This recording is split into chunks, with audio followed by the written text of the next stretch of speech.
Assalamualaikum warahmatullahi wabarakatuh. Saya Ita Amalia Maulida, NIM 1920210030 dari Prodi Hukum Ekonomi Syariah semester 3 kelas A. Di sini saya akan menjelaskan sedikit tema dari makalah saya, yaitu berakhirnya perjanjian. Pengertian perjanjian.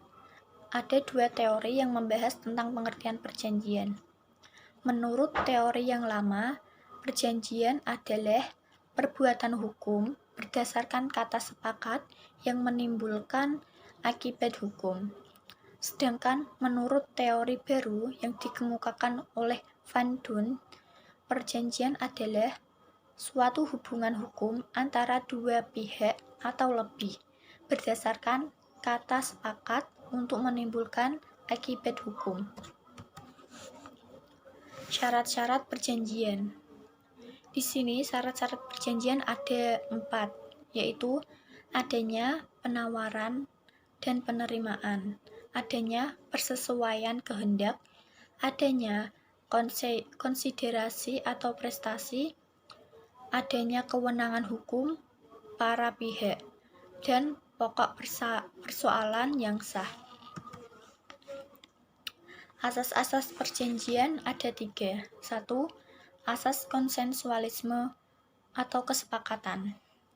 Asas konsensualisme artinya bahwa suatu perikatan itu terjadi sejak saat tercapainya kata sepakat antara para pihak. Yang kedua, asas pacta sunt servanda. Semua persetujuan yang dibuat secara sah berlaku sebagai undang-undang bagi mereka yang membuatnya. Yang ketiga, asas kebebasan berkontrak. Asas ini adalah salah satu asas yang sangat penting dalam hukum perjanjian.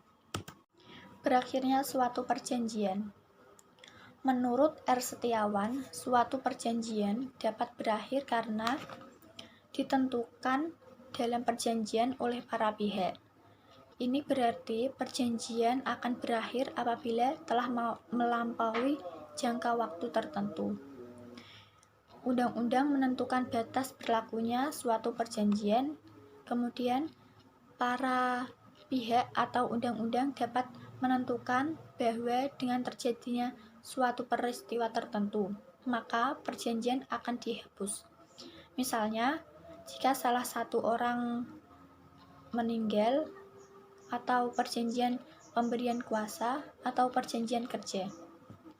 Selanjutnya, pernyataan menghentikan perjanjian yang dilakukan oleh kedua belah pihak atau salah satu pihak. Perjanjian dihapus karena putusan hakim, dan yang terakhir, perjanjian dihapus atau berakhir karena persetujuan dari kedua belah pihak. Mungkin itu saja yang dapat saya sampaikan dari tema makalah saya, berakhirnya suatu perjanjian. Oke, terima kasih. Wassalamualaikum warahmatullahi wabarakatuh.